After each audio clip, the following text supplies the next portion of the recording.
Hello guys, today we're going to make a simple website. Oh, it is very simple. But the thing that you will learn here, and I learned as well, is how to have, as you can see in the file, error handling and um, the logic behind, let's say, a website. Like removing something from a list, adding something, just like a to-do list, right? However, in this case, we're going to have like a book, some kind of a book with a title, some kind of a phrase, or like a short story and stuff like that. And I will also tell you about Flexbox, Grid, and other stuff in CSS.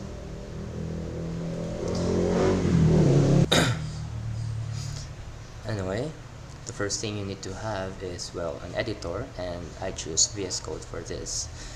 And right now I am using an extension called a live server, since we don't have the what do you call this, the Vite or whatever compiler that exists in frameworks like React, Astro, Vue, or whatnot.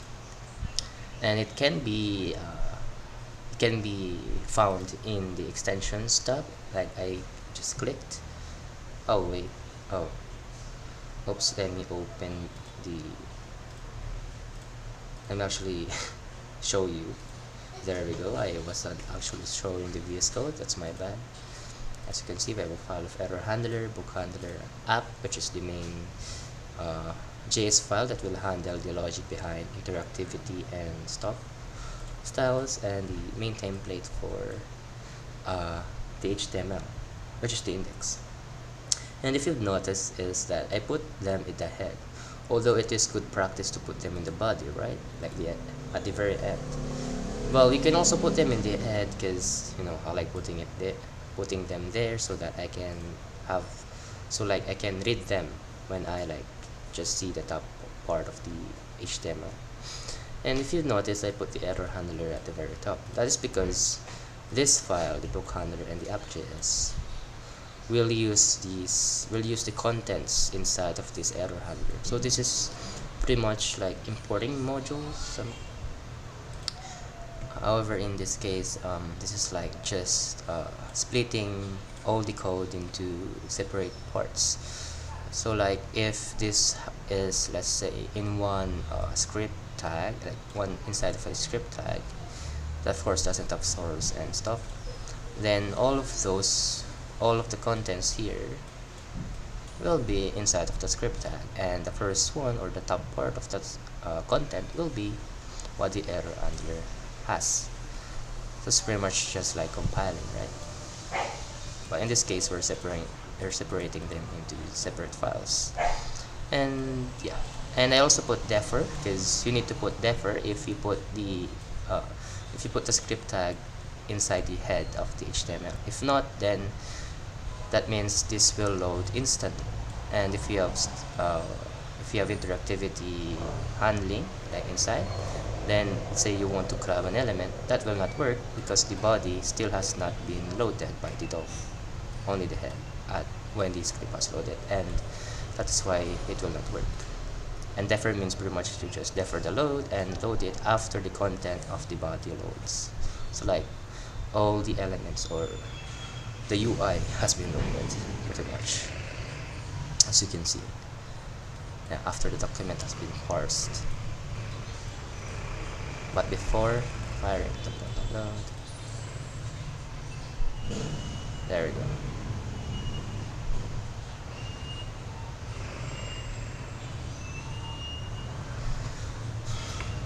Anyway, and we have the styles. So the extension is the live server. You can have it. So if you just search live server,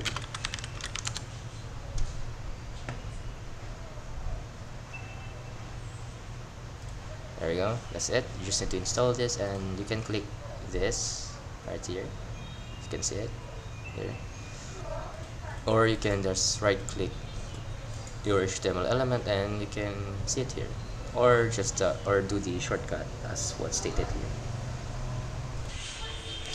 Okay, why don't we start right now? The first thing that I want to do is Alright, the first thing I want to do is pretty much do the resets, which is just store every element that is inside the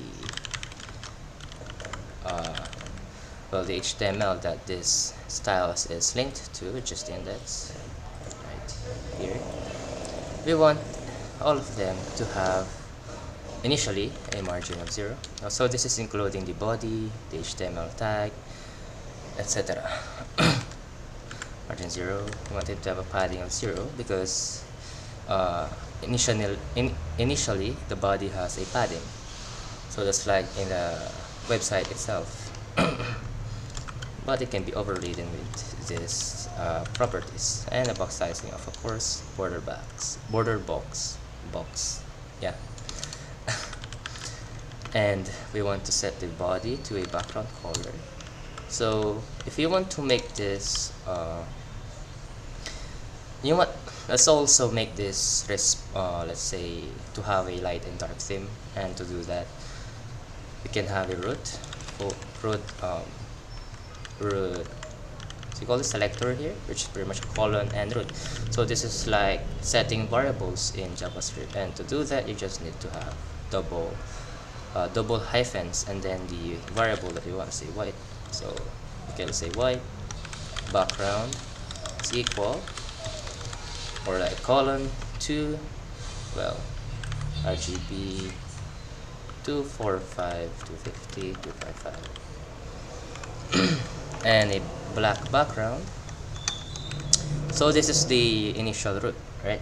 So like all the variables that we will use repetitively. So black color, I guess.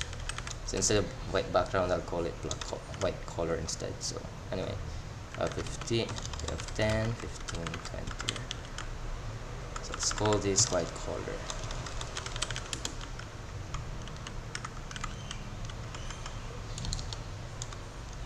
And I'm not sure if this is correct. I think it's for the root that has a data theme. Like, is this correct? Oh no, this thing equals to light. Yeah. Let's try. Primary color, and this one is primary color as well, but in dark mode. Okay, let's try this out. Root of data theme dark. Not sure if it's the root or the star selector up here. Well, let's try this out. Oh, it should be the black one. So if we have a background color for primary color, remember that it should not do anything, right? Let's go to settings.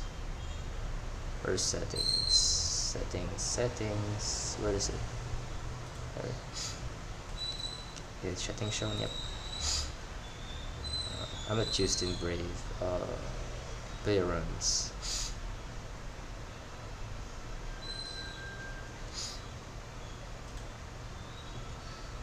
Oh, what? A profile?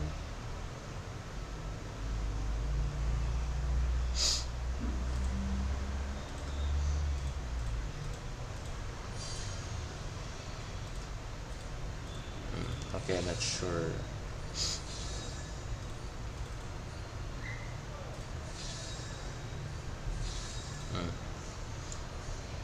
Well, let's just add the data theme attribute here.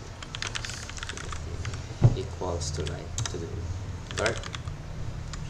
So if you check the dev tools,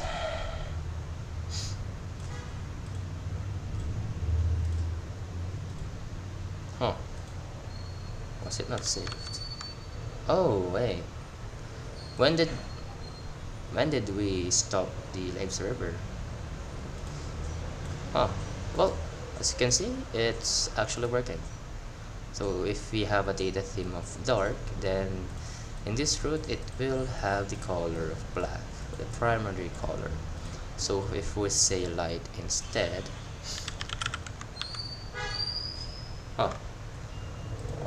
oh, so it does not work. I see. Then how can we make this work? Element. So if I remove this and just say dark, oh, interesting. So is it this? All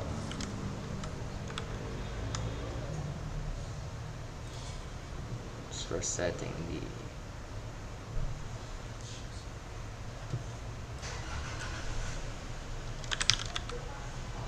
okay, so it was the star selector. Okay, so how this worked is that all, just like here, right, like all elements including body, HTML tag, head, or what and whatnot, that has the attribute of data theme light or data theme dark will have these properties inside of them. So this is pretty much the same as doing this. So if we actually remove this, okay, let's remove this, as you can see, and if we change this to 2, I say, there we go, it changed to somewhat of a light blue color because it's, well, supposed to be like that. If I change it back to 245, it will turn back to white. So it's pretty much just like inline properties or variables in CSS, but when it's inside like a root here, it's globally accessible. In this case, it will, all the children or all the elements that has this attribute will have this property. So the property or variables rather that is inside of this enclosed brackets will override everything that's inside of this well, initial let's say root or globally accessible variables. So of course, primary color, so if primary color is white, the text color is black. So let's do just that. 5, 10. Text color is black, so pretty much, oh, never mind. So just copy it, just change the properties here. 255, 250. So just copy it since they're the same. So initially, if the user like has a default stuff kind of thing going on, then we just set it to the dark mode because I love dark mode. Anyway, now if I turn this back to light to see that this is still working, there we go. Data theme of light. So if now you can probably picture how we're going to actually implement the user being able to manually change whatever theme they want, either dark or light, without having to go to the settings of their browser, just like we tried to do earlier, which took some time, and we don't want that for a user. Anyway, let's remove this for now. And there's also another thing, which is using media queries. And in media queries, very much add media. And since our initial root is a, so it should be up here actually. Since we're only manipulating the root. So since our initial root is in dark mode, then we can just say prefers color scheme light. And just manipulate the root. Let's do this. There we go. So now if there's a way to actually change the theme in Brave, I don't know how.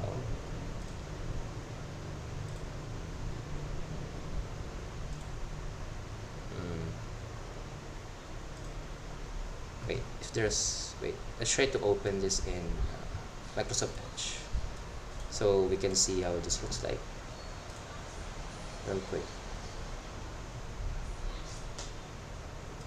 So let me actually capture this.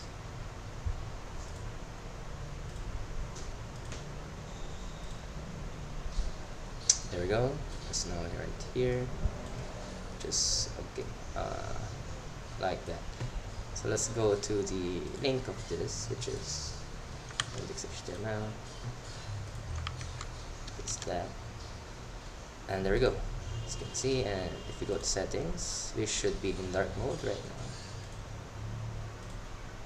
There we go, we're in dark mode. So if we say light mode, there we go. And since we said in the code that if the user prefers a color scheme of light, then we'll have these variables instead of this up here. And if we change it back to dark mode, there we go, back to dark mode, which is right here, or the initial values that we have for the variables, because the only thing that we have in the media query is if the user prefers a color scheme of light.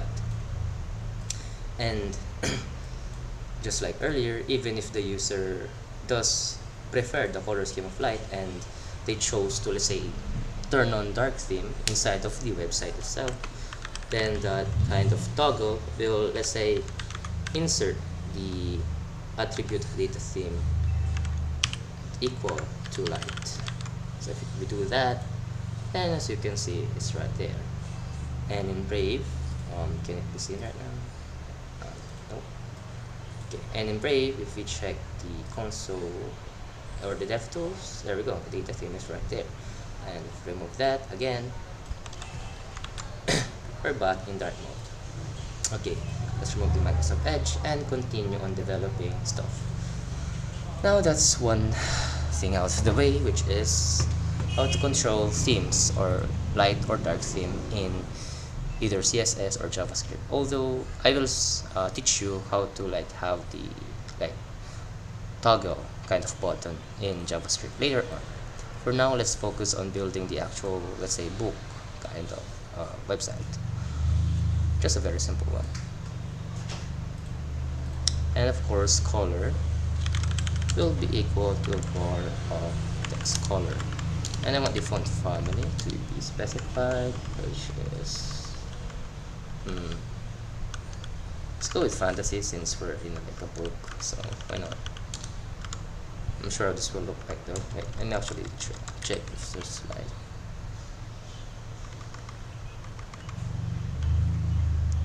I think Georgia is good. Yeah, let's try Georgia. I'm not sure how this looks like, but let's try typing something. But there should be somebody. Okay, that doesn't look bad. But let's try others. I'm not really familiar with font faces or font families rather. Try trebuchet. Is it really being affected? I don't know. Right. Should be only trebuchet, I think. Yeah, I think that was good. Well, let's just go with Times New Roman, whatever. Times New Roman. Times New Roman. Alright.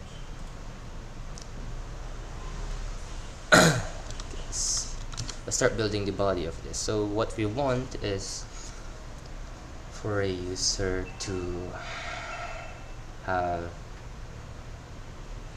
so we want to have a nav bar, yes, so a header, okay, a header. So in this header we'll have a nav, so first one will have an a tag, which will pretty much tell the user that, or make the user go up the screen. So to do that, we can just say href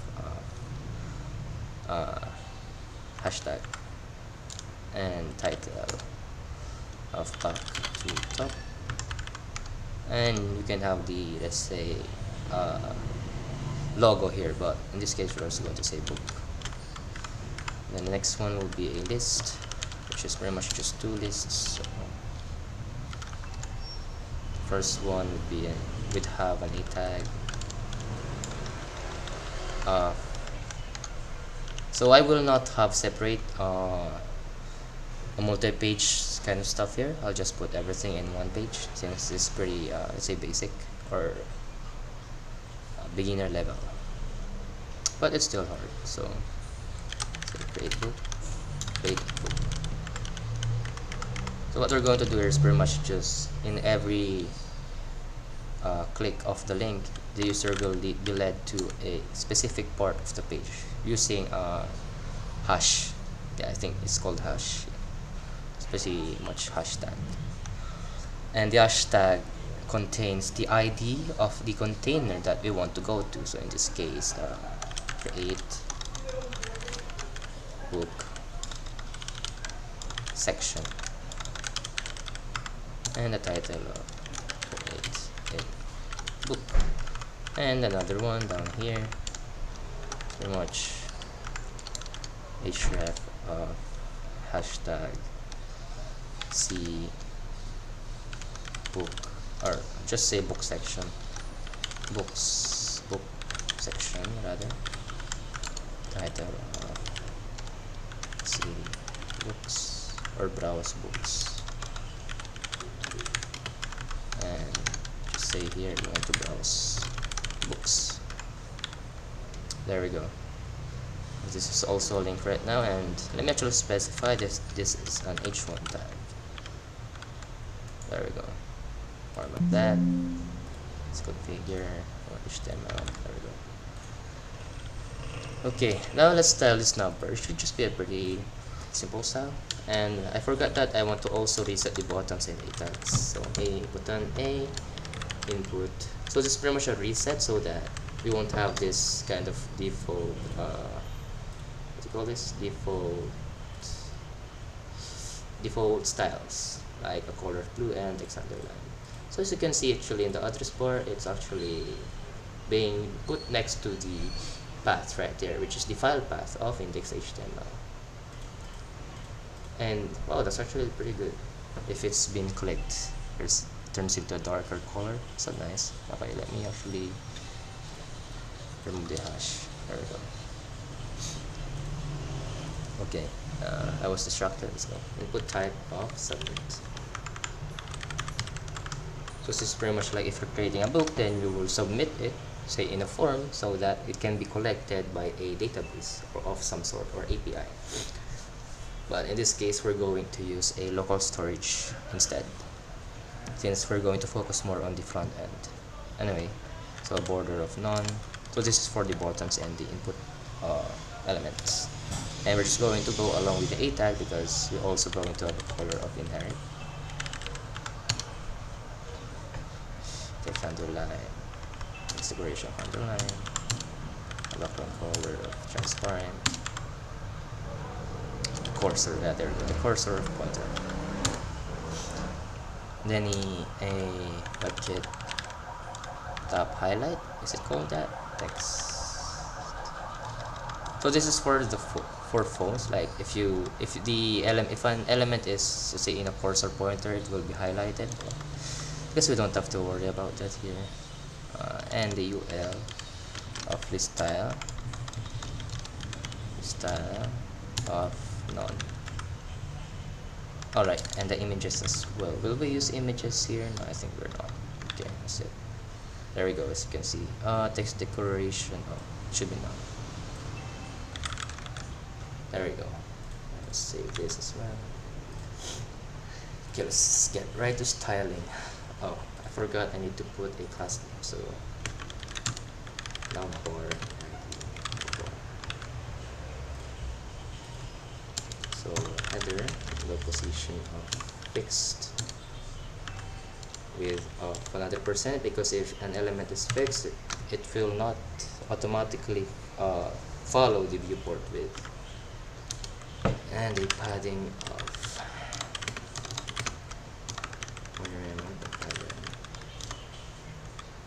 there we go. That's nice. And the nav bar,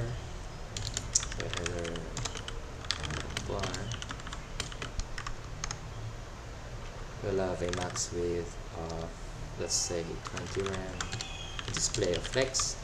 So in flex, since we want to separate the, let's say, the logo, or like the thing that will bring the user back to the top, and the list of, let's say, links to, let's say, another page or just other sections of the page, then we can just say that we want to justify the content to have a space between. So what this will do is separate the contents far from each other. So like the first ever child or content of the container that has the display flex, which is the navbar, will be at the very let's say left part, or the starting line of that parent, which is the navbar, and the last content will be at the very far end without any space, and the middle will be the only thing that will have a space. And now if we say that, there we go, as you can see. And if we check the dev tools, the width is like that. So I mean the navbar is like that, and the the brown thing you see there is the amount of space that the navbar is not taking inside of the header, as you can see. And to fix that, we can just say, so instead of like putting a display of flex in the header and assigning it a justify content of center, which will work, you can just say margin of 0 bottom. There you go, now it's centralized. And of course, we also want to align the item center. So to align them center in the vertical axis of the parent container. So pretty much we want them to be at the center vertically. If you can see right now, this book right here is at the top. If we save this, now as you can see, the book is at the center. So pretty much when the direction of the flex box is horizontally, like on the row, flex direction row, which is the default property of a display flex, without you having to specify it, justify content manipulates the contents horizontally, so the horizontal axis of the parent, so like that, left to right. Or if you reverse the order, like let's say row reverse, then that would be right to left. And the line items for the flex direction of row, it will be vertical, so from top to bottom. And if you reverse the row, of course, if I'm not mistaken, it will be from bottom to top. But of course in center, that's the only thing we want, because we want it to be as symmetrical as possible, or like as, say, good in the eyes. Anyway, and if you notice here, the UL right here is actually on top of each other. So to fix that, we just also need to apply a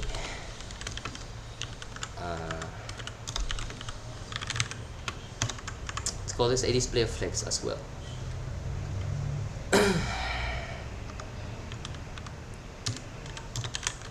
Flex, and this time we don't want to actually have it a space between, so we can just leave it like this, or we can say justify content center, so that let's say we want to actually have some space in this navbar, or rather the UL, right?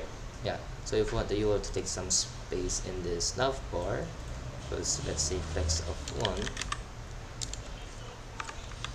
as you can see, now moved to the left some more, because it's actually taking all the space left right here, even though we specified space between, so that's not practical.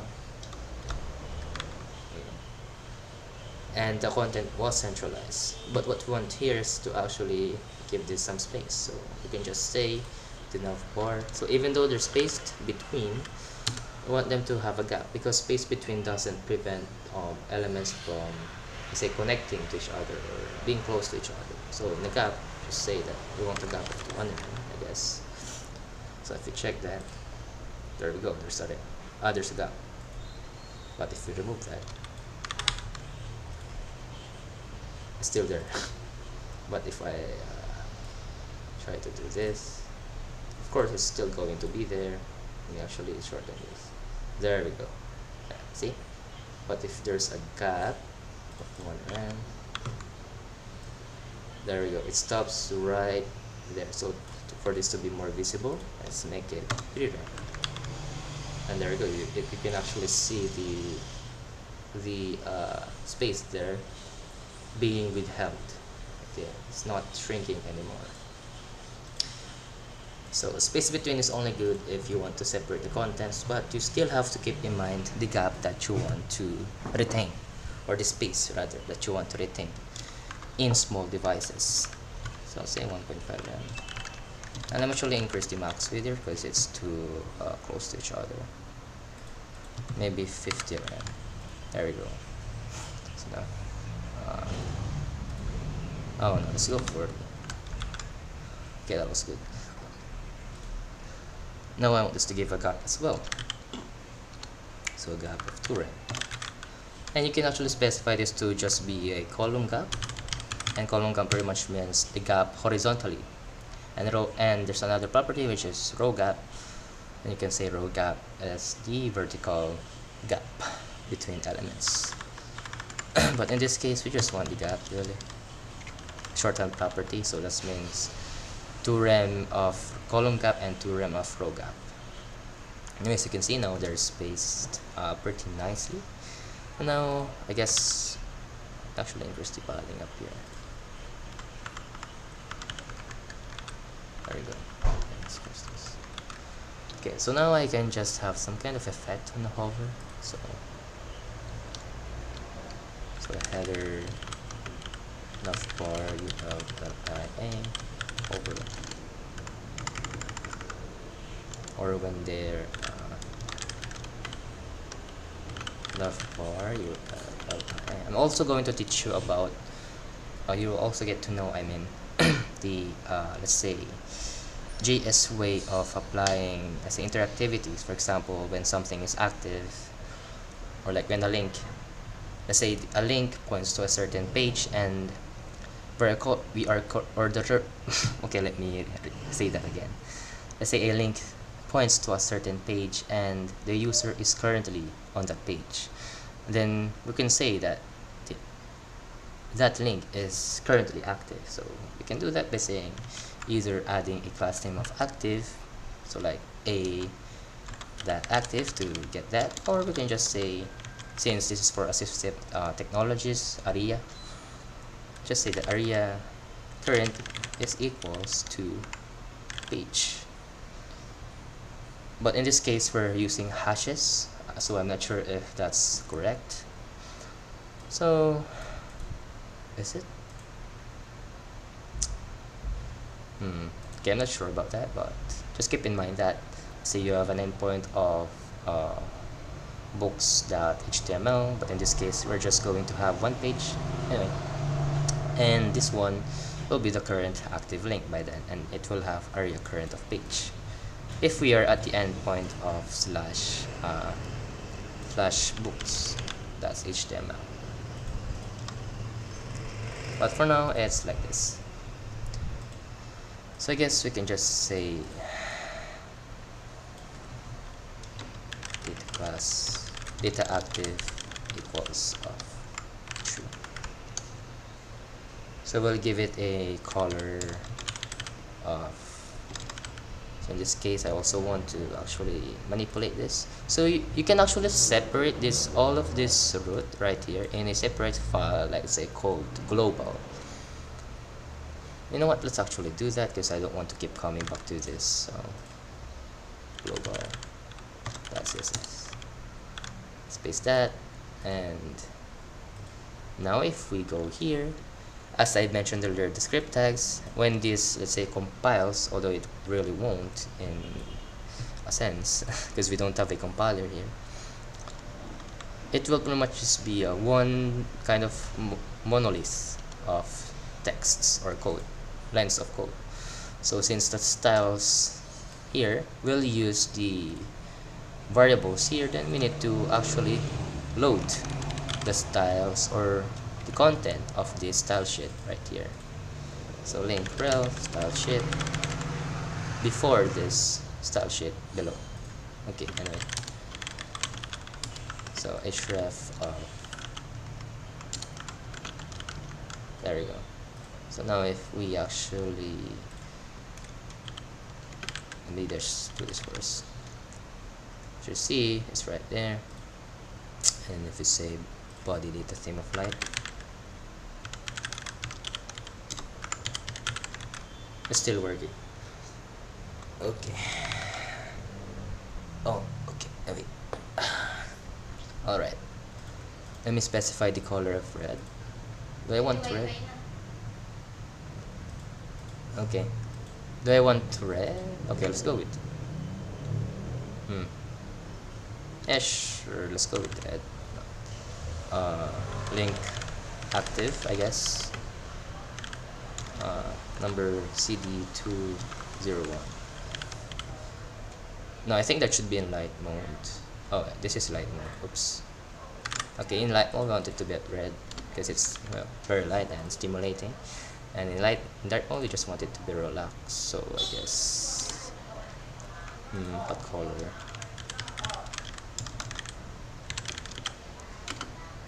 Color blue, color green. It should be pretty relaxed. So the first value here is for the amount of red that we want. So we want it to be pretty low, so 90.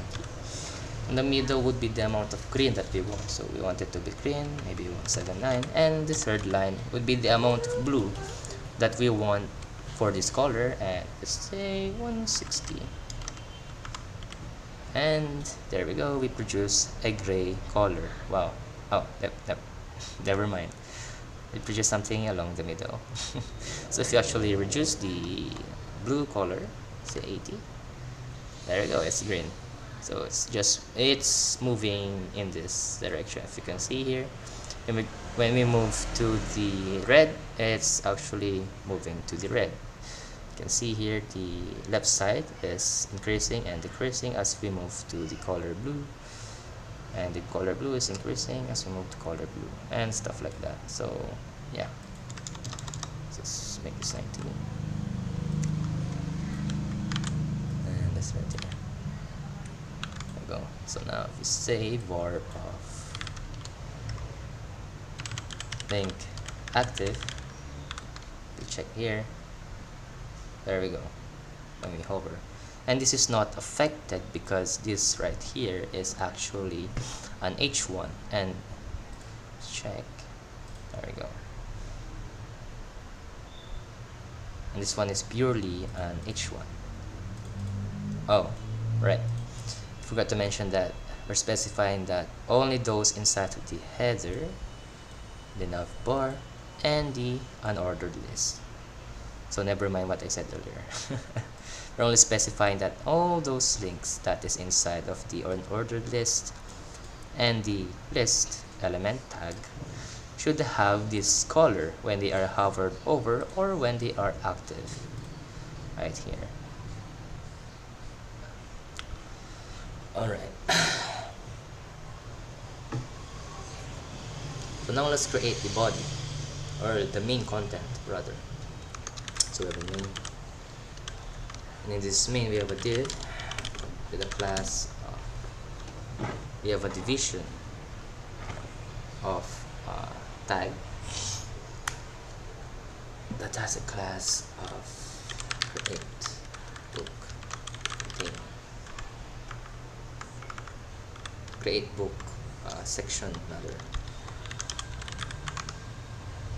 As you can see here, create book section, the ID. So the ID should be the same as the class. So I'm only assigning the ID to the class because we're actually using that inside of CSS. And in CSS, the IDs have the lowest, let's say, specificity, or like order in the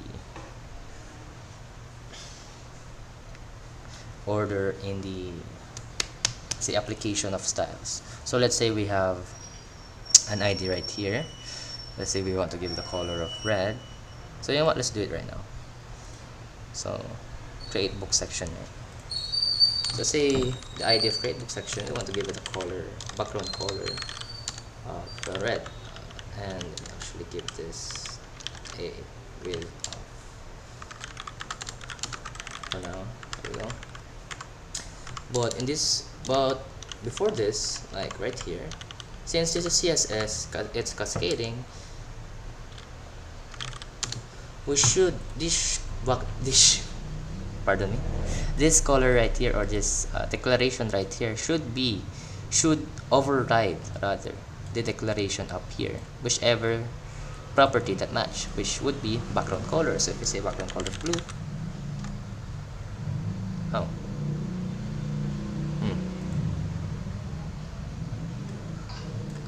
blue, how about here, down here?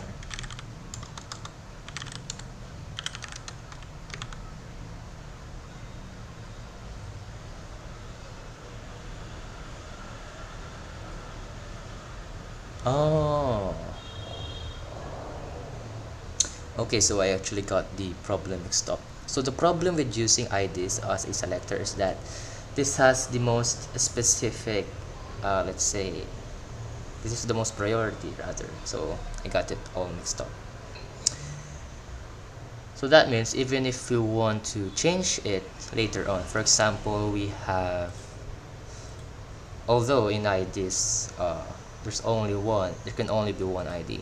But let's say you had multiple, then you can't change it, or you can't change this property later on when you use, let's say, when you, let's say, select its class or its element. Oh, now it's working. Oh, interesting. So I actually got it mixed up. Oh well, let's continue. So in this create book section, we only want 3 things, I guess. Oh, 4 things. So we have h2, create a book.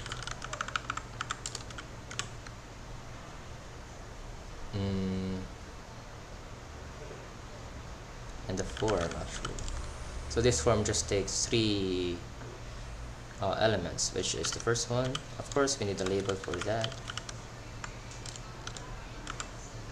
and an input inside. So for title input,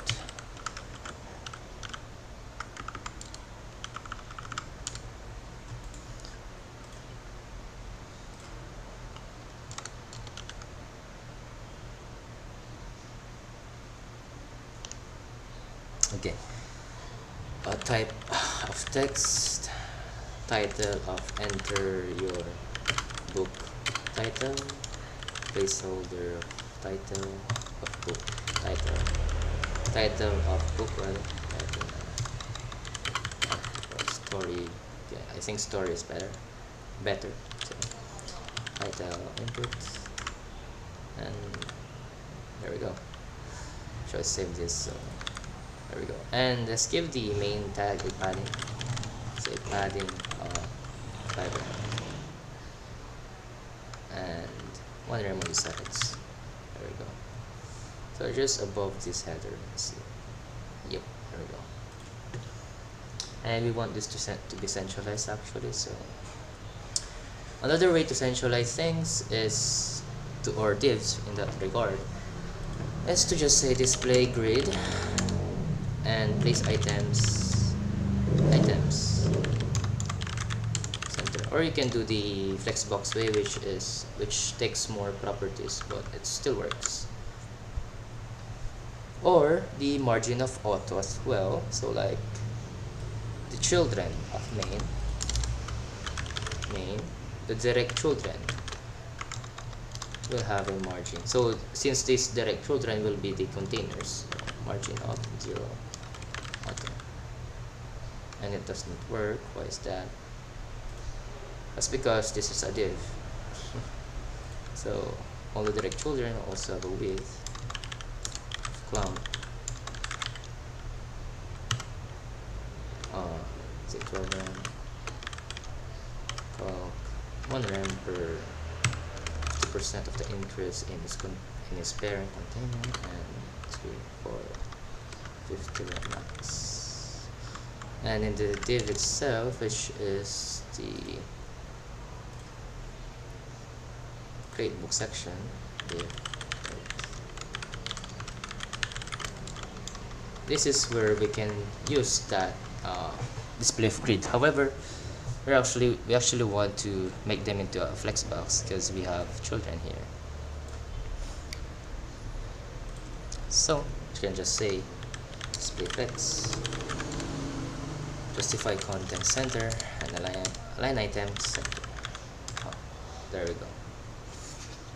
As you can see, now the div has small width and it's like this. So I also want the form inside of that creative section. Oh, my bad. To have a width of 100%.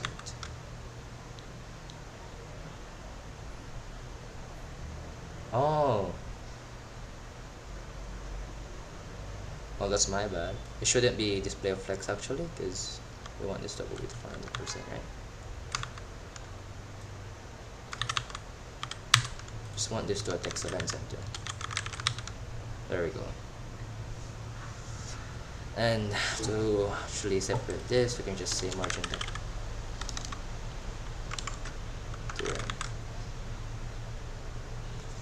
And let's increase the padding here. Should say padding left actually. So there we go. Okay, so we have to create a book, title of your story, and in the label, of course, we want span tag that says, well, title of your story.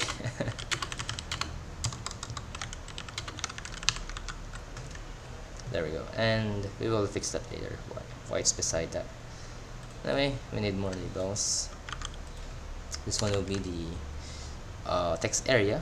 So text area. This will be the, there we go, content input. This will contain the story itself, let's say. Write your story.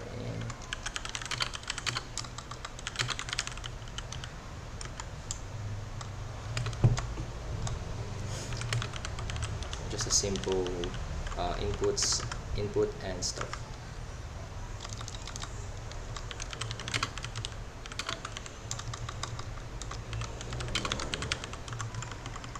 So if we save that, there we go.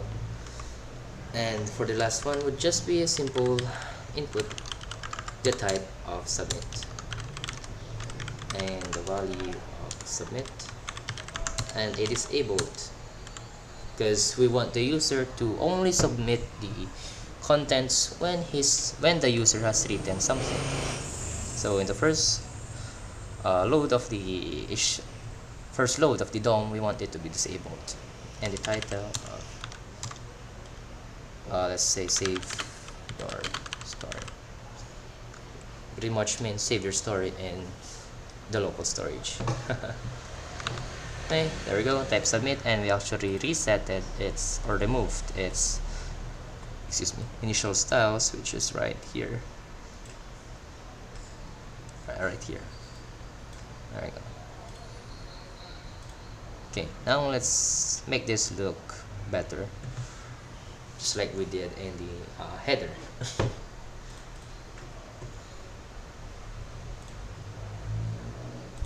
So now we have the form, right? And in this form we actually have 3 elements that is jumbled up together. So we can either do what I did earlier, which is pretty much set the width to 100%, but the H2 is also a display of block, so it didn't really work, and the form is also a display of block, I think. So this with 100% did not work, as you can see. So just text align center. Anyway, in this case, we can say that we want to give the children, the direct children, of course, of width 100%. Now if we do that, let's see what happens. There we go. Wait, what? Oh, well, that's a problem. Where's the problem at? Div, label, style. Why is it like that? Ah, label 4. Okay, that's why. We'll change the for attribute here. Okay, there we go. And still like that. Why is that?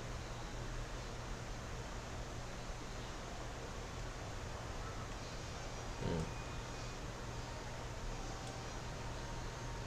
This is interesting.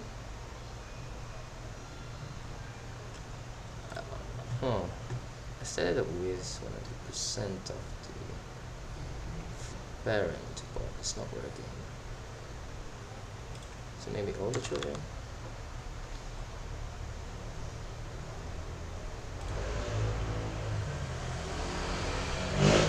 Hmm.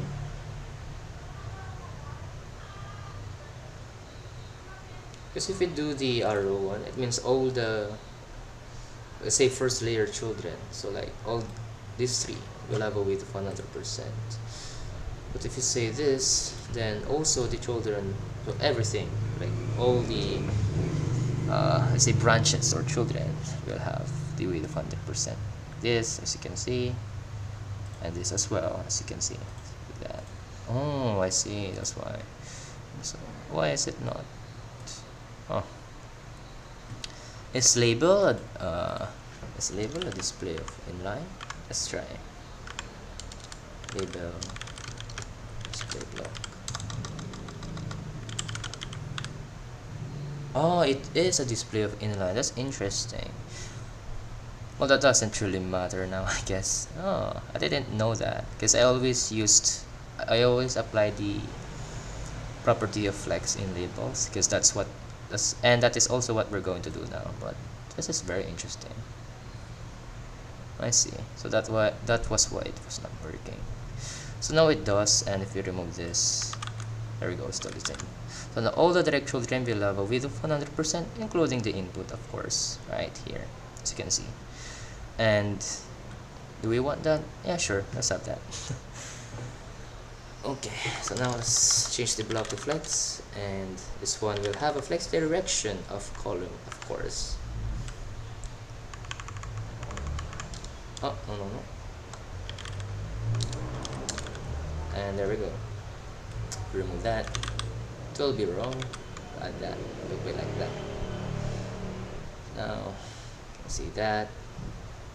Does it still have that? Oh. So it's only natural. Okay, so align items of. So as I mentioned earlier, did I mention? Yeah, I mentioned it. In column direction flex, align items is now responsible for the horizontal axis. So that means we can say align items flex start. There we go. It's now aligned at the left side. But I think I want it to be at the center actually. So just remove that and just justify the content. Something like this. Yeah, centralize it. I want to give this a gap of 2 one rem, then 1.5, then the label span. Excuse me, my grandmother called me. Let's continue. So we want to set the font size of the, well, let's say the label to call this the name indicator, whatever, to 2 rem. There we go. And it's too big, say 1.5, and actually make the H2 much bigger than that, so, or the H1 rather, so get this, or let's just say H1 1.5. Wait, is it really H1? Oh, oopsies. There we go. Wait, it's too big now. 2.25 should do. There we go. Alright. So now, let's actually reduce this to 1 rem. There we go. And the input of the label input and the label text area. So we can just apply this inside of this as well. So resize of none. So now the corner thingy in the text area is gone now.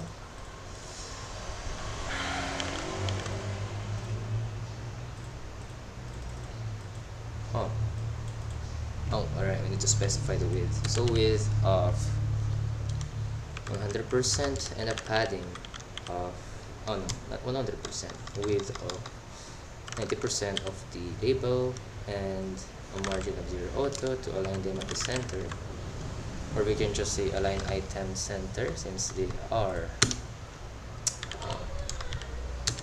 inside of a flex parent. So there we go. So I don't know why this is not being, why the placeholder is not present. I set a type. I'm setting type here. What's the text area?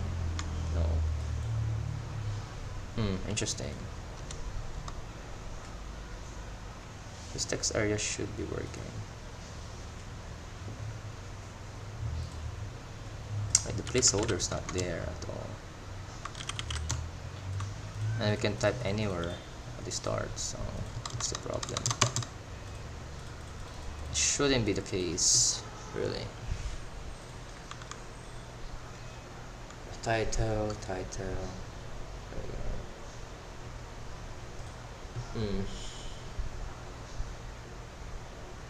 we go. It's actually doing, say, 50%. There we go. So border radius. Border radius of 1 rem. Background color transparent. Color of inherit. There we go. So now to check now. Color white. Nice. And of course we want to increase the height to, let's say,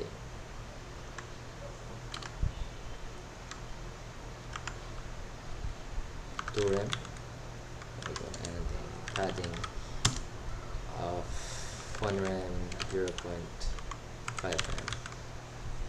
Okay, and the text area will have a separate height of 10 rem. Maybe 15. There we go. And we actually want this to have space in between, so I'm actually decrease the border radius first to 0.5. And to do that, we can just say label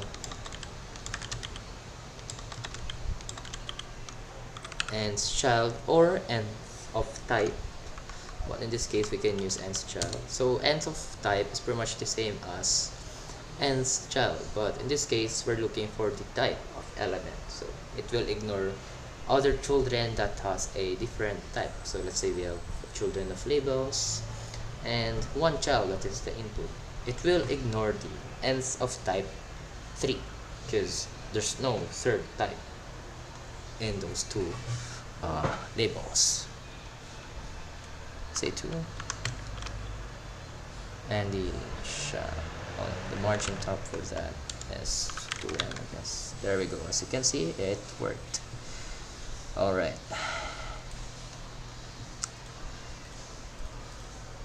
So now I actually want to remove the borders and I don't know why it's not removed here. Oh, right. You can just say that bottom and input will have border of none. There we go. Oh, and text area as well. There we go. Okay, so now we can just specify the background color that we want here, which is transparent. But for the border, we have 2 pixels solid bar border color, which we will specify in the global right now. So border color for the Dart theme would be let's say color blue. So 120, 90, 180. See, so There we go, I like that color. And for the light theme, we want it to be lighter, so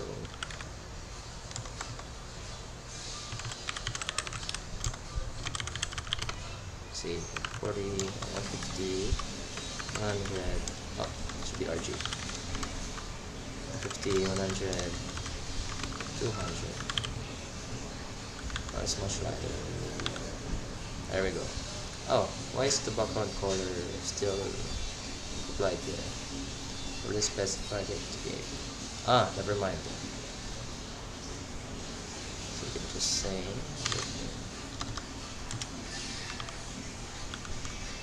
There we go. No, that doesn't look bad.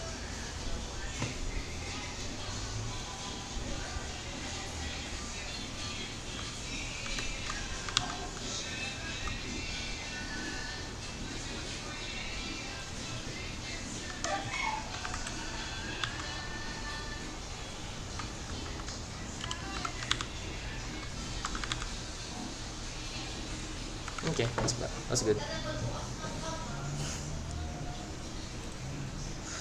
Okay, now let's go to the input of type submit. Let's only have one of that.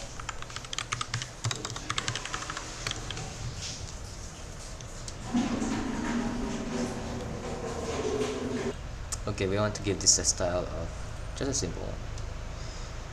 Margin top of say 2 rem for the label, right? So 3 rem here.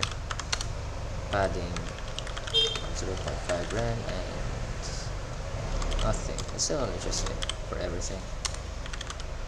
And a background color of, let's say, green. There we go. Is that too far away? But let's try 1 rem. Okay, that's good. That's a good length. You can just give the body a padding instead.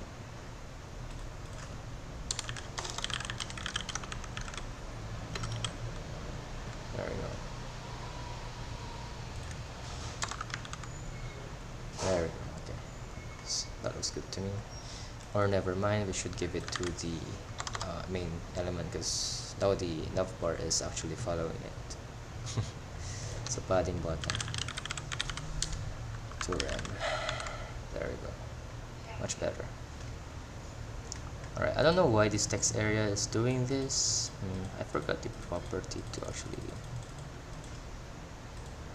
resize none. That's the only thing I remember. Why is there no oh, there we go. Why is that the case? Is it because of white space right here? Oh, it is. So if you don't know, there's white space right here, so you can enable that in your code editor. As you can see, when I highlight, there's like dots. Excuse me.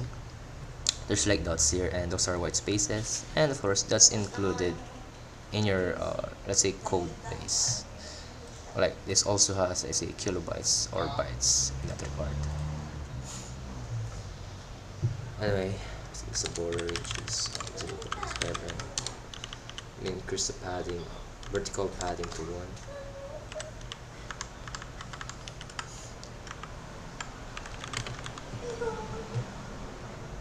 And it's not too big, it's too big. 0.75.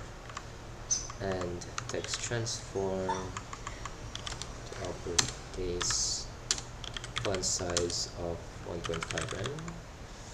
Yeah, too big. Okay, 2 rem is good. And you know what? I changed the value to save instead. You can just say that value is capital save, then just remove this. There we go.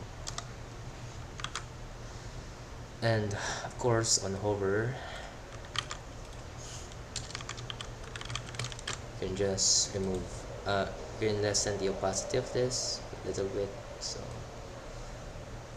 like that, and just say it. And hover back on color here. There we go. Of course, you can have a transition, and I wanted to have the same transition for everything, so just over here. So button, input, text area, and a tag will have a transition of all 200 ms is enough. So if you hover, there we go, there we go. And we can also specify if so this is like more on accessibility.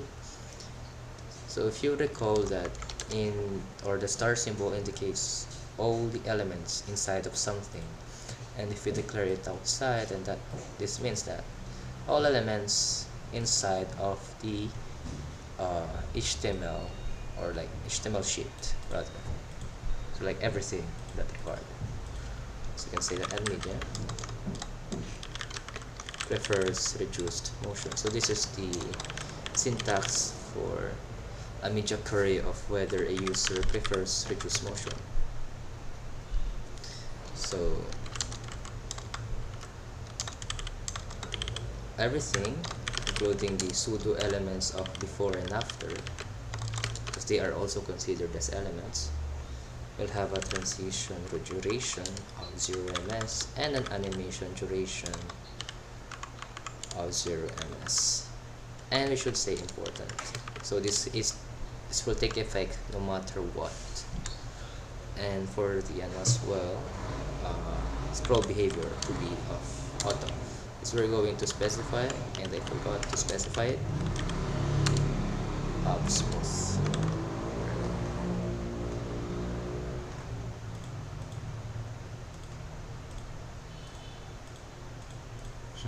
Okay, anyway.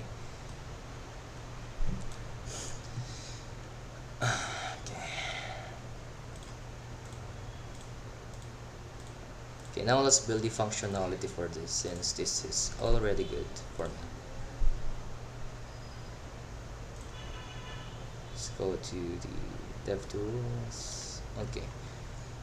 So there are, let's say, a variety of ways to access elements, or like have them be interactive. So let's say you can get the value of an input, or a text that a user is, let's say, inserting inside of a text input. Then the first thing that we can do is, just like in React, in here we can say that on change we can specify the kind of operation that we want it to do. So in here we can say on change, or this means that when the input, or when the value of the input changes, so that's when a user is, let's say, inserting some text or typing something inside of the input element that is changing. We can say console.log e, or this dot value. I think is this correct? Let me see. No, it's not. There's, oh, never mind, there we go.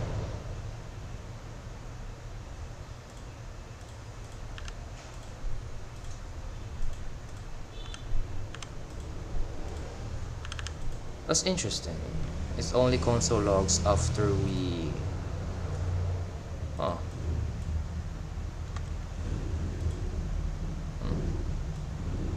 Okay, let me try something. So if you notice, actually I used this attribute. So that means the element that actually targeted this on change event, which is the input itself. So in React we put letter E instead, or any kind of parameter, and that pretty much means the event and not the element itself, because in this, or like when using this keyword, we're actually specifying the element itself. So like when you target the event, you will have many options like bubbles and etc. So let me actually try if that actually works. Yeah, it doesn't work. It only accepts this parameter in this kind of way in pure HTML. So in the this, or in the event, which I will show you later, has bubbles, is cancelable, I think, and stuff. And the element that triggered it is contained inside of the target, so event.target. But anyway, so in the app we can have a function of handle change, and we will get the E, or the element, so just specify element, Okay, there we go. And console.log element. So if you check here, let's say, and I'll change this. As you can see here, handle change. Let's do that. There we go. It's interesting that it's only happening when we actually remove it, or like when we remove the focus. So how about on key down?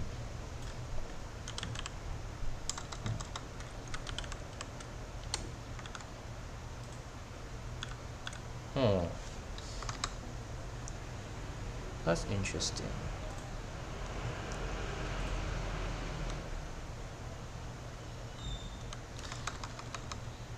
So in React, on change works, but in here it only works when you remove it from the focus. I see. I'm going to try that on the other method. But anyway, this is the first method. So if you get the value, element of value, so the value of this element which triggered this function right here. There we go.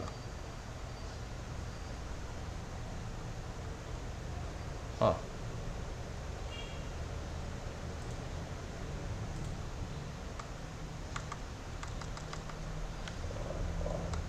I think it's supposed to be on key up, so that, so if we say that, there you go. It only console logs when you I say when you let go of a of a key instead in a keyboard. So now we can accurately see the value. So now it matches. Earlier it was console logging even though the value was still, let's say, it's not changed yet. Right, there we go. There we go. Okay. So now we have the handle change. Let's do the other method in the text area. So this other method, we can grab either the, let's say, placeholder, title, or whatnot, or class name. But in this case, we're just going to grab its ID, and we can specify them inside. So const text area post document get element by ID, and just paste it there, or paste the ID inside of this parentheses, of course in a string format. So now we can say that text area. So there's two ways in this kind of method. Either say that on change equals a function, or we can just say handle change. There we go. So now if console.log element, change that, there we go. And just like what I've said earlier, this is the difference between the element of having like this keyword and when we have this. So this is pretty much a function, like a callback function when the element changes, and the parameter of this will always have the letter E, or it can be anything really, or pretty much the event that you can see in the DevTools. So just like what I talked about in the callback functions in the previous video, this is how you can let's say specify callbacks, like a reference to the function that you want to run when the element changes. But in our case, it will be on key up. So now if we say that, there we go. So element dot target dot value, there we go. So if you actually open up the inside of that, you can see that it tells a lot: bubbles, cancelable, and the target itself, and has a lot of stuff, excuse me, that is available to an HTML element. So let's rename this to the color.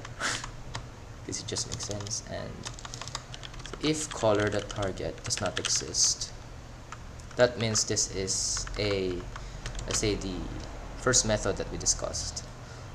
The thing that called this used this method, so that means it is the element itself. So we can just say that select title equals to an empty string, and title will be equals to color.value, else if color.target. So if it's an event and it has a target, you can just say that. So in this case, we know which kind of element triggers the event, which is the text area, so you can just say that. And the text area actually holds the content, so the content equals to empty string, content equals to color.target.value. So now if we actually have a function here, show content, that shows the content, console logs the content every second. So window that equals animation frame show content.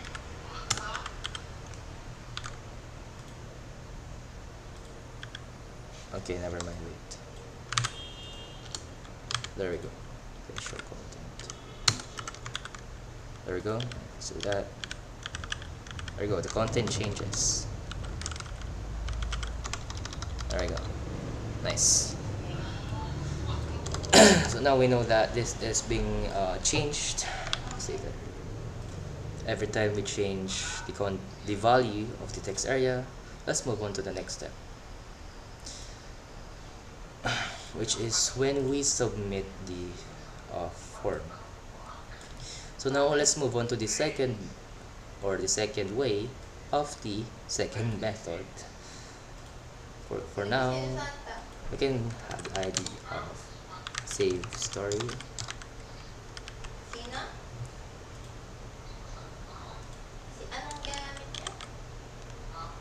Const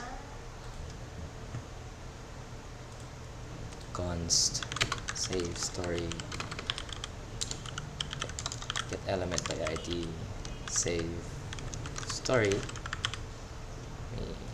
Oh, okay, there it goes, it's correct. So now let's put it down here.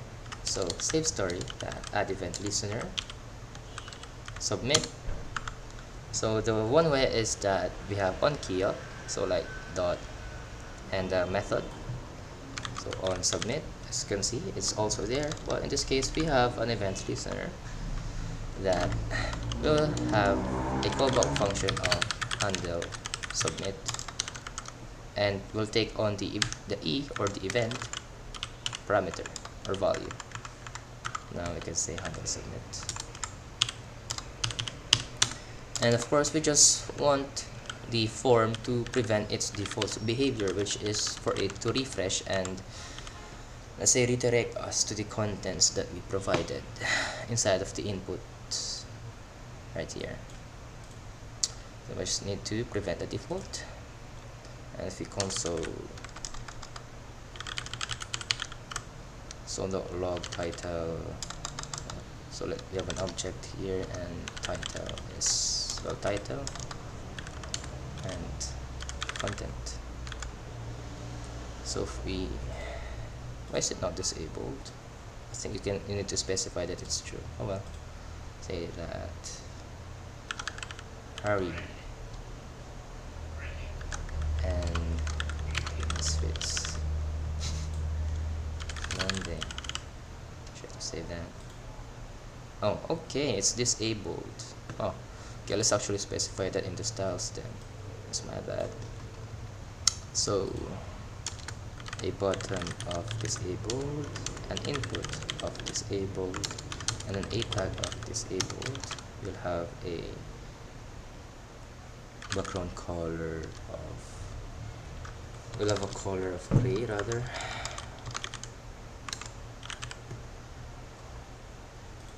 And when we hover over them, so let's just copy an instance of this, and okay, hover. We have a background color. Oh wait, never mind, it should be a separate one. So the background color initial, right? Oh. So this is disabled, right? Okay, let me actually say that it's true.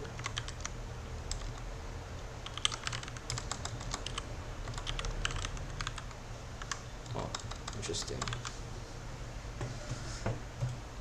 The style is still there. It's important.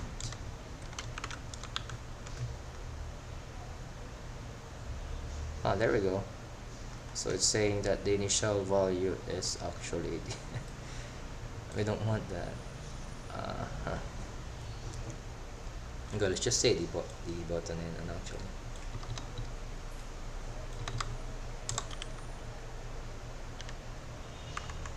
What inherit? We're gonna say the background color down here.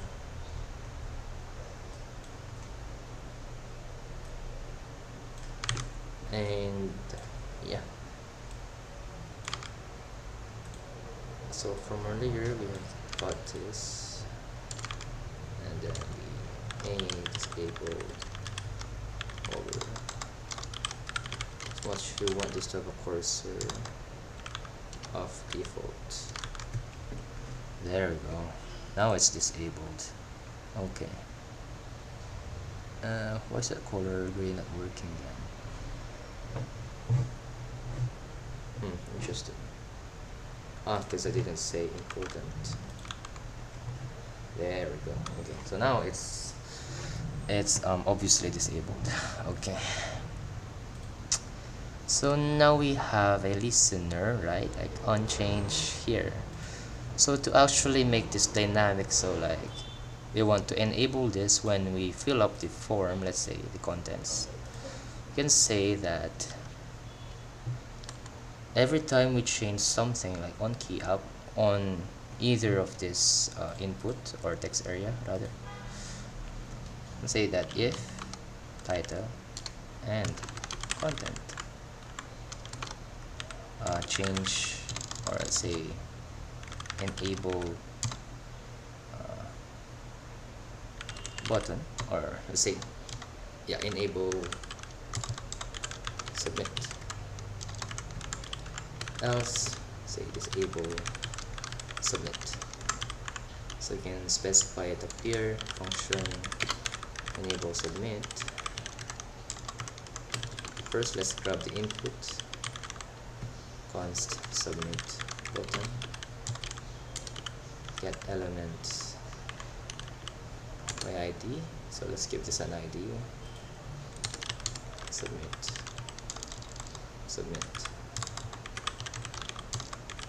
button,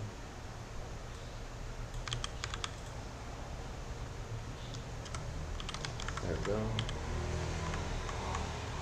button dot set the set attribute disabled equals to false, and for function disable submit it will be the other way around. So submit button dot set attribute disabled equals to true. So now if we actually get something, oh really, it's not, even though I set it to false. Oh well, let's try to remove the attribute. Disabled. Okay. There we go. And if we change this again, there we go. Okay, it's actually interesting to know that if we though you set it to false, it doesn't really affect it as long as the attribute exists. Okay.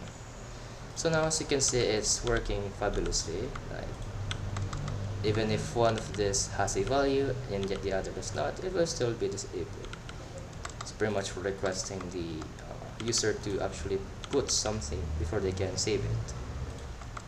So now, how about space? It's still going to work. And to do that, we can say that we want to const no white space title equals to title dot replace how do you do this again? Not good with regular expressions. I think it's just, okay, let's just search it. Remove white spaces. JavaScript. Oh, I have no internet. Wait. Right.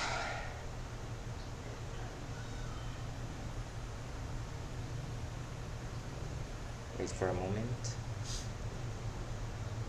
Oh, I can just pause the video. Okay, we can just search it. How to remove white spaces, since I keep forgetting about it. Because there's a shortcut say word here to remove it. So let's see. Yeah, I know. Did replace, what's the S is /s. So like backslash and then the word s, right? Oh, like that. Or oh god, why is it like this?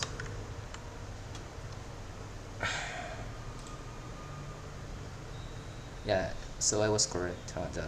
This kind of s, but why is my backslash like that? Like, look at it. Oh no, not like that. Why's my backslash like that compared to this? Huh. So where's that slash? The backslash looks like this. Oh, it's actually the straight line. Well, that was okay. Anyway, so now let's do this and do the same for the no white space content. It's the content that replace boom boom boom bada bing. So if no white space is, let's say, it's not an empty string after removing the white spaces, and the same with the content, then we can enable the button. So now if we try to, there we go, it's still disabled no matter what we do. So if there's like some kind of content after some spaces, then it will now be enabled. I don't know why the on change actually does not work. So like the on change only works after auto focusing it. I think they changed it, so like there's some kind of update, I don't know. But in React, on change pretty much means that when the content changes, not when you so when the content changes, you will run a specific function, not when you, let's say, blur, like change the focus of the DOM or the document. Because when we're typing something, it's focused. As you can see, there's an outline. That means the element is currently being focused on. Anyway, now let's handle the submit. So now if we head to the console and click save, there you go, content and title. So what we want to do is actually save that in the local storage, and to do that would be pretty simple. So we can just say that const to be saved, to be stored rather, equals to an object of title and content. There we go. And now we want to store this, so we can just say local storage set item, and this contains a key. So pretty much, what key do we want this to have so we can access the value that we want to store in the local storage. So let's just say that we want to set the item to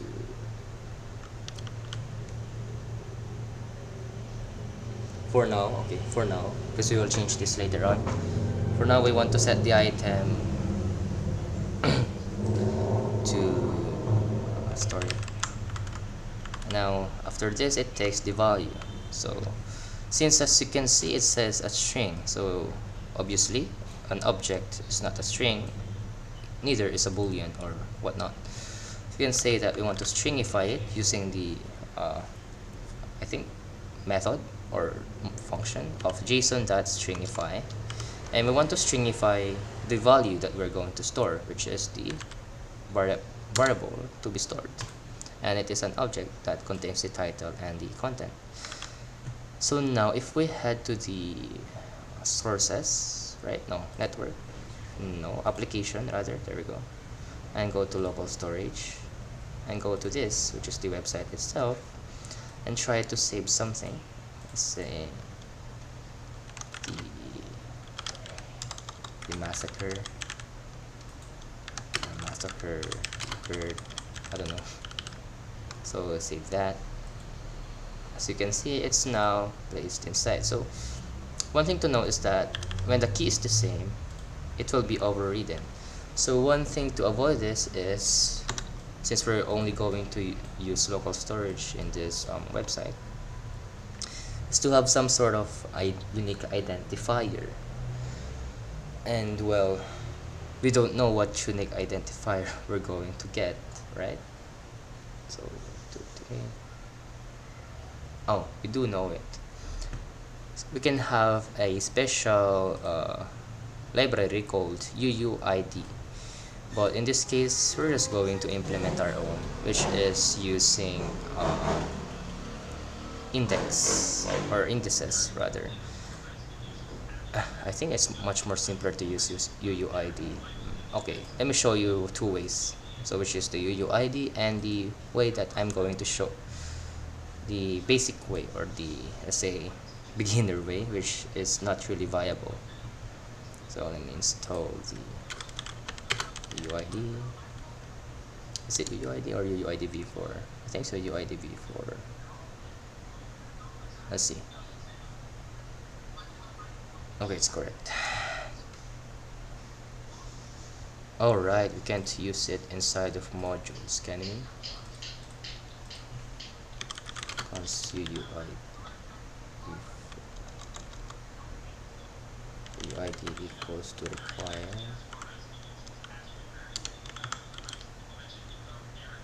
const before.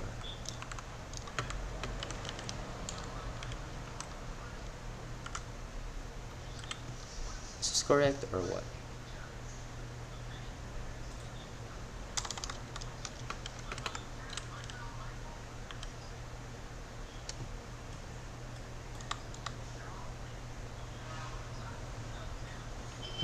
I don't know if this is correct. Let me try. I hope we can use this outside of modules, but I'm not sure if we can. Let's try. Yep, there's an error. Is it the import error or? Yeah, there's an. We can't use it, can we? What if we say import?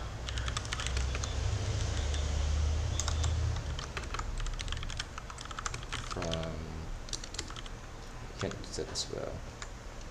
Guess it's outside of a module. Well,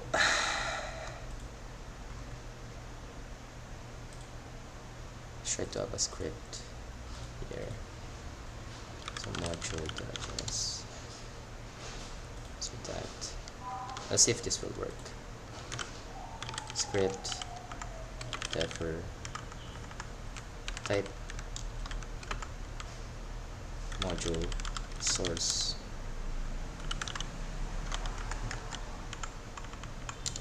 There we go. So let's try to import this here. Just console log that. Where is it? It's gone, right? Okay.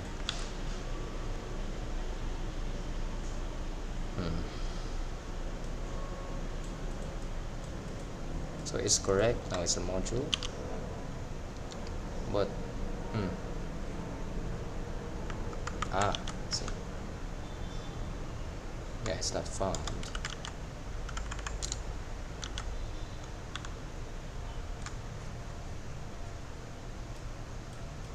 Oh, I see. Oh, that's weird. Right. So we should put this in the body. No, we can't. So we can choose an import, huh? Well, that's a new thing to learn. Okay, let's just remove everything here.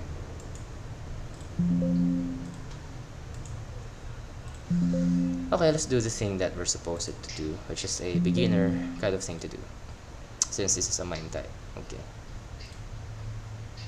And MIME type pretty much means that it's not allowed because it is a type of, rather it is inside of HTML, I think. But how is it that in React it's allowed? I had to search about that. Anyway, let's continue. Was being deleted. Let's just delete this as well and do the thing that you were doing before. So what we can do is have an, say, let I equals 0.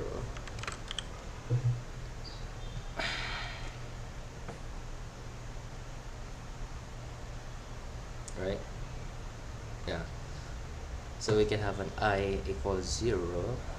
Oh wait, that will not work because local storage is like persists. Okay.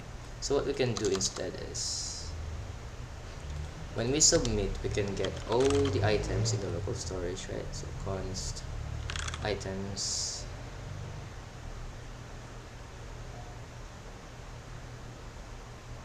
Yeah. We can do is we can get the items equals local storage that get item stories. So we'll change this to stories, and we'll give this object an additional property which will be an ID. So we got the items of storage, or stories rather, and actually parse them since they are stringified, if you can remember. So now, since this is an object, we can get its keys. So const keys is equals to items dot keys. Oh no, object dot keys rather. So object dot keys items. So the keys of items, and we can get a select. So the ID will be equals to keys. So does keys exist rather, or like, oh no, keys that empty is correct. So if it's an empty array, then it can just be 0. So now if we try that out, right, I haven't saved this yet. There we go. Let's go to application real quick and remove this. Okay, try to submit something. FS. What happened?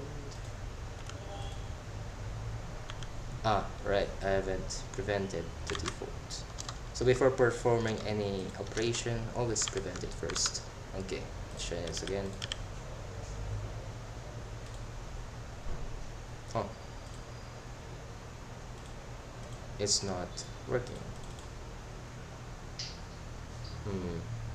Maybe if keys exist.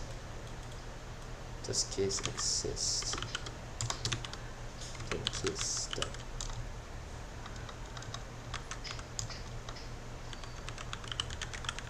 Else 0. Will that work? Let's try it out.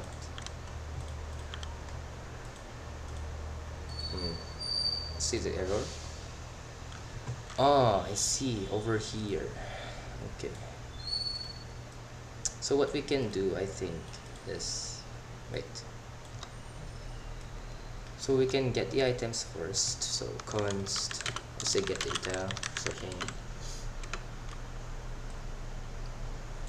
or like raw data rather. So you can get this, and items will be equal to parse data.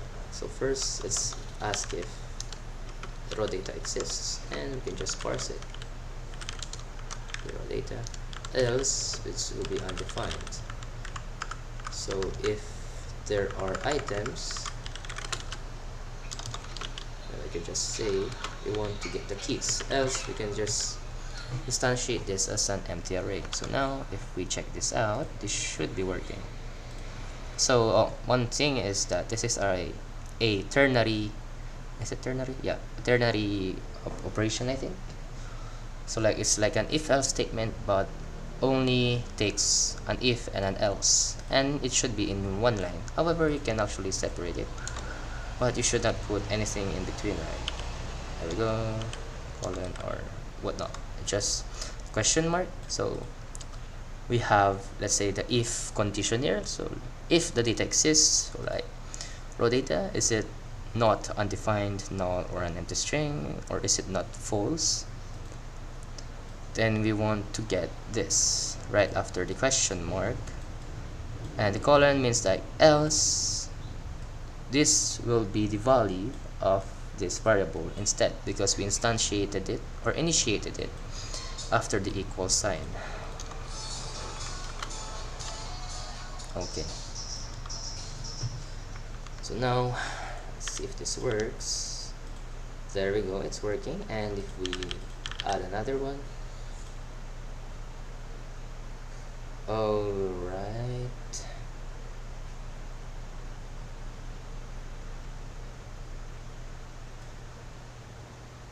oh, okay, wait, okay, so we can get the, so you have an object, right? So we can get the items. So items,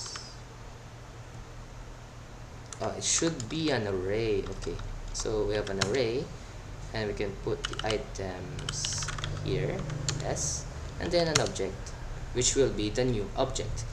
Okay, so another thing here is this is a operand, I think it's called, and what this basically means is that we want to no, it's not this structure. So all the content of this variable, let's say here, should be the parsed raw data, or like the raw, let's say the stringified object, will now be inside of this array. And then after, let's say, inserting all of them, then we can just then the next let's say object that will be after the last item of this variable will now be the new let's say story or object or data. So we can have an ID of items, wait, what to call this again?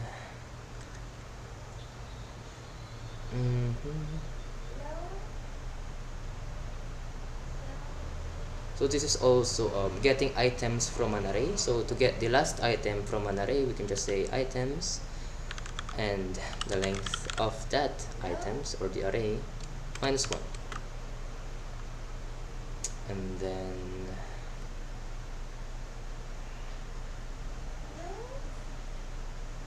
okay, so we don't actually need to get this, right? Yeah, we don't need to get its keys. Okay, so const last item, there we go.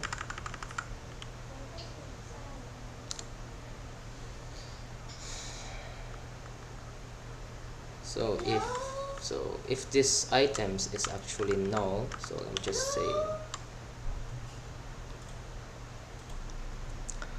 so if, okay, we can say null. So another, let's say symbol I guess besides the question mark is the double question mark. So just say that if this is null, so if this returns null, just say that the last item is undefined. Okay, so const id will be equals to plus item. So plus item will get the key id. So since the last item will be an object, right? And to get something from an object, you pretty much need to target its variables, or in this case keys, just like you would in an array, but this time you pass on the, let's say, the exact letter by letter word of each of its variables or keys. They are called keys. And we can just say that we'll get its value plus 1. Else, if it's null, wait. Okay, so first, I think it's much better to actually check if it exists. There we go. Else this will be 0. So like the very first item. So now we can say that item content. Okay, let's see if this works. It should work now. So let's remove this. Now what's the problem? Oh, reading length, where's that? Ah, I see. Okay. Should have a question mark here, I think.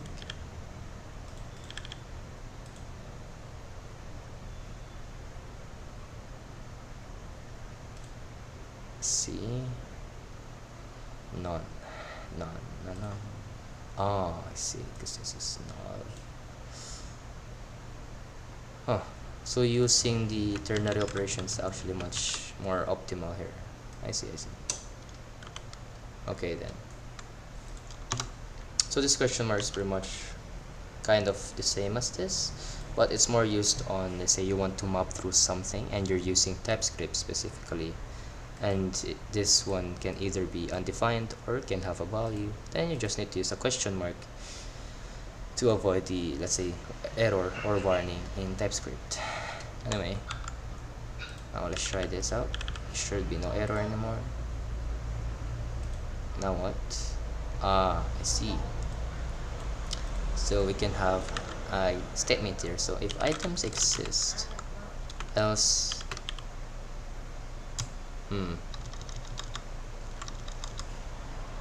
okay, wait. We can declare the to be stored here, like to be stored, and have something here. So if there's no items, else, so the one thing that we did earlier, because we cannot destructure something that is undefined or null. So now let's see. There we go. Check the application. There we go. So now if we save it again, there we go. So this is the stories, and we have now 2 items or objects with the ID of 0, 1. So if we add one more, there we go. It's working fabulously. I think there's a better approach than doing some kind of this operations down here, but this is working fine. Okay, as you can see. So let's delete this for now. Now let's build actually the what do you call this? The showcasing of contents, or let's say the stories. So that should be pretty simple. This time we have a section. This will be a section of the stories. So class, just a simple one, and we'll centralize it. We'll centralize it as well. And this will just be a simple accordion, because I don't really want to make another page here. So just a simple accordion. Okay. Excuse me. So we have a div. Oh no, I think that's it. Yeah, okay, that's it. Just that. And then all the magic will happen in this stuff. Right, in this app.js. Oh wait, I think it should be in book handler. Oh, I haven't shown you the error handling yet.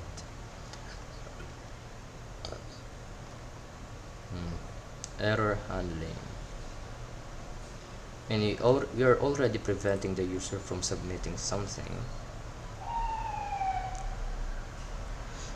We can specify that if the user, let's say, inputs less than 10, let's say less than 5 words in the story, I guess, then we can just alert them. Okay, let's do that. So handle submit. So if the content that length, is it that length? So like, okay, we'll separate them in spaces. So content that split at spaces, so white space, so there's a space. That length is less than 5, so like less than 5 words. Then we can just set a function handle error, and which type of error this is, that's the parameter. We will return, so we will not submit anything, and just say handle error. Let's say the error is less than 5 words. Less than no, short content. There we go, short content. And it's actually better practice to have a underscore in there. Okay, so we have a switch statement here. Error. In the case that the error is a short content, you can just apply to operations, which is first we'll console log new error.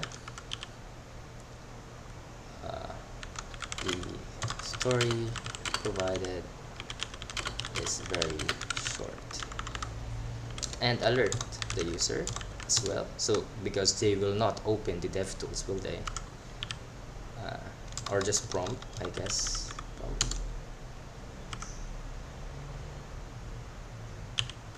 Please lengthen the story is very short. And a side face. Okay, I'm gonna break that. So now let's try that. One day. There we go. Oh, so that's what prompt is. Oh, pardon me, I don't know what prompt is.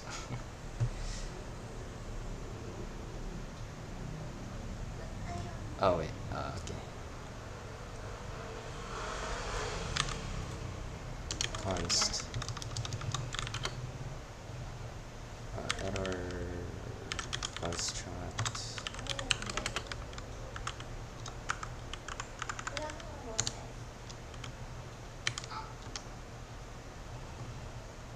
Or we can just throw new error actually instead of console log, so throw new error.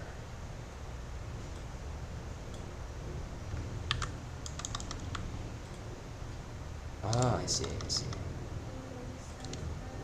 Okay, so let's do the ones. So throw is like a return statement. Okay. Maybe we'll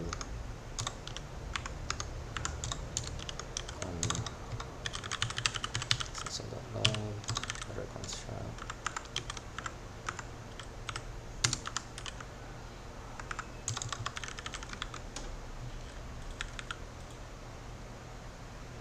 What does the prompt do rather? Let's just go with alert. I'm not pretty sure what prompt does. Okay, let's go. One day again. There we go. Why is there no content though? Is it just like error? Let's try this. One day. Oh, interesting. If we just specify this, since we're already console logging the error, Let's see. Ah, there we go. I guess that works like that. But isn't it better to actually throw these errors? So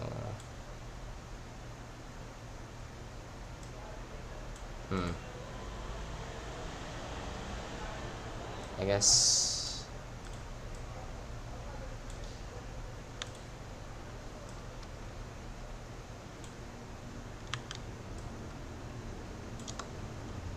so error story provided is very short. Try this. Okay. There we go. But now it's not alerting, so I guess we can alert. And let's throw the break. So if we check that. Okay.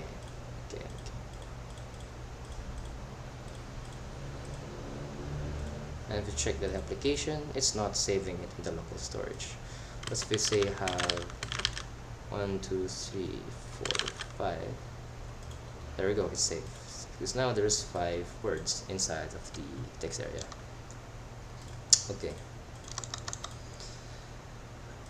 So that's one of the ways to handle errors, I guess. You either throw them or you console.error them out. And throw is actually much more viable. So you can just say make a new error and then throw the error itself instead of making a new one. Okay. So throw is like a return. I keep forgetting that. Okay. We should finish up very quickly. So the book handler should actually be over here. So like handle submit, but alright then. First let's grab the so ID book section. Keep forgetting. So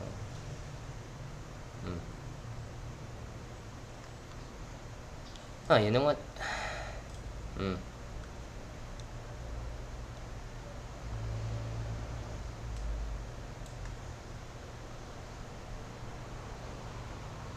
Yeah, you know what? Let's actually run this function of render books, which will be coming from this book handler. Okay. So render books pretty much means we will show the books inside of the local storage to the DOM or to the UI. So there we go, like that.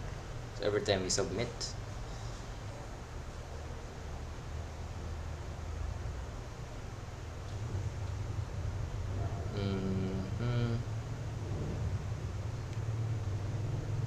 yeah, we already have the items here, right? Yeah, we do. So get the items. So items. There we go. And the items. So const div equals to document dot create element div. So let me grab the section first actually. So let's go on top. Const section container yes equals document get element by ID, which is the book section ID. So if we do that, and then the section container that append the div. There we go. So this div will have 2 children. So const h2. Should we just make it into a button? No, let's not. Okay, we'll have an h3 or no, let's just go with b or span equals document that create element of span. So this is pretty much React but in vanilla. You're going to append or create new elements using JavaScript. Anyway,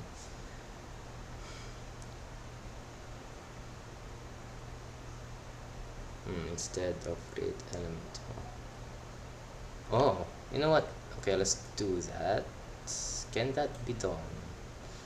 Let me try first. So we actually say that we want to section continue, but then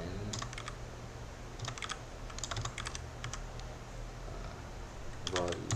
So I'm going to iterate the value here. Const value is div hello. Oh, it doesn't work, huh? Eventually.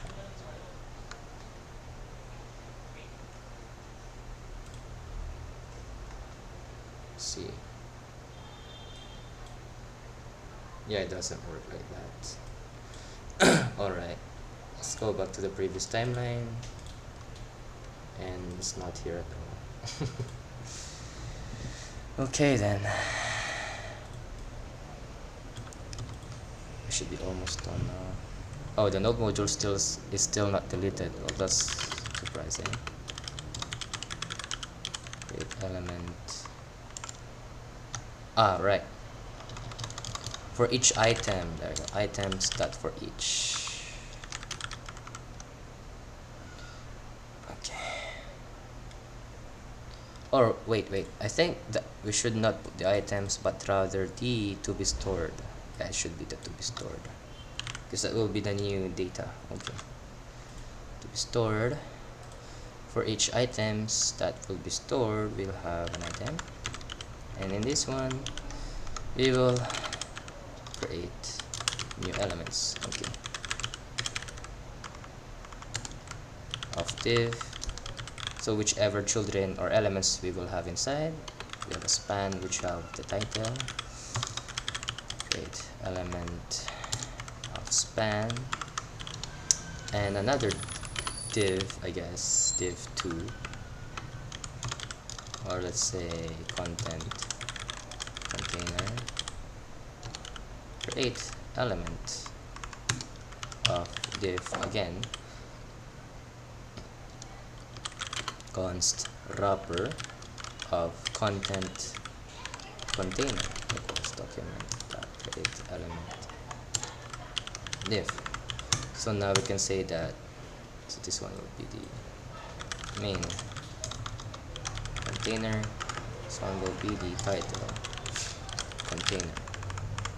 So we'll have the main container that class list that add of main story container, and title container that class list that add title, and content container that class list that add content container, of course, or let's say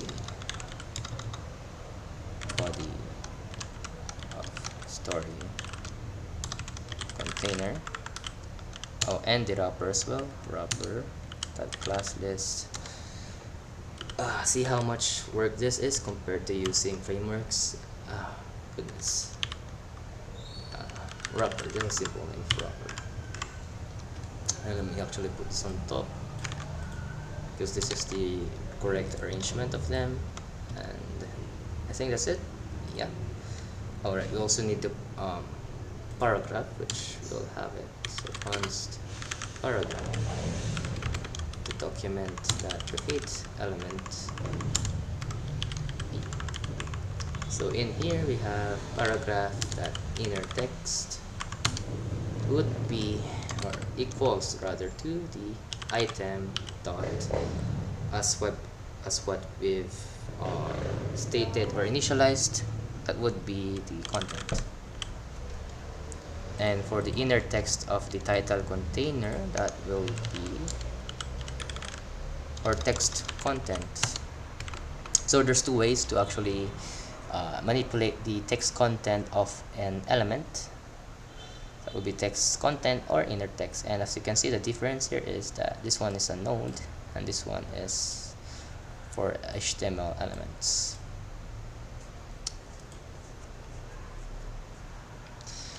I mean, they are somewhat the same, so we can just have separate or different ones here. Subtitle. And should we give them an ID? Yeah, sure, why not? So container that set attribute ID would be the backticks of, so this will be dynamic, so item that title, and another one item dot ID. There we go. Just the ID is only like single digits. So now it's time to append them. So first thing we want to append is actually the section container. We want to append the main container. So append main container, and the and inside of the main container, we want to append the title container, and inside of the main container again, we want to append the wrapper as well. And inside of the wrapper, of course, we want to append the content container. And inside of the content container, we want to append the paragraph. So let's see if this works.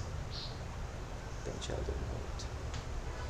Oh, that was the earlier code earlier. Let's try this out. Alright. 1, 2, 3, 4, 5. Okay.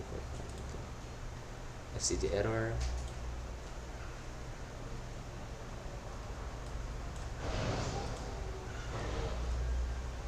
Proper content. Create comment. Okay, that's my bad. Should be create element. Okay, again. Mistypo. So 5 words. There we go. As you can see, alright, so we actually already created one earlier. So other one, did he? Okay, so first things first actually is to reset. So every time this is called, we need to reset the section container, because as you've seen, this actually double. So first one has 2, right? 2, and now it's 3. As you can see, 3 down here. Just say that the inner stem of this will be empty again. So now if we say, we just copy this, I don't want to repeat. There we go. So now it's 4, and that's 5, 6. It's only adding 1 every time, because we are adding 1 every time only. So if we just delete this and actually reset, there we go. Okay, should I continue the deleting section on another video? I think I should. This is taking too long.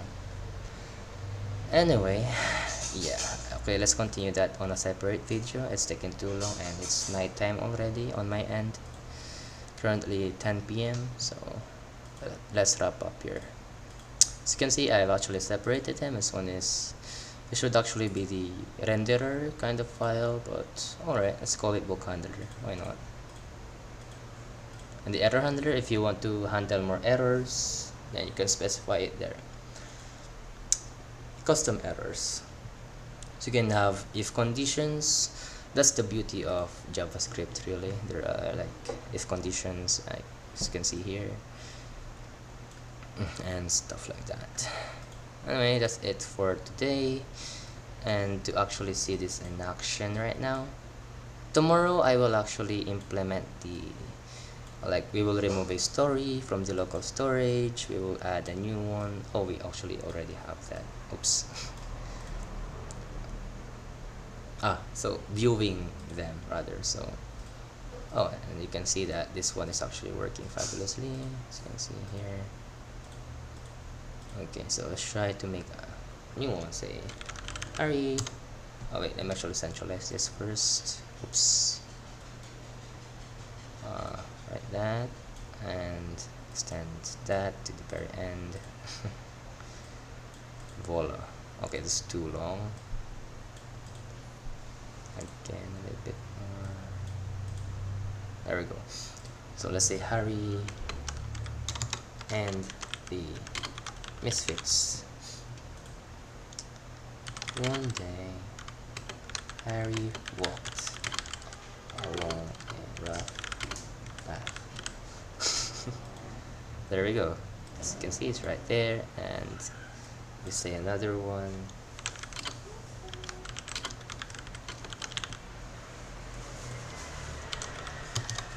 There existed 4 happy kids in a poor town.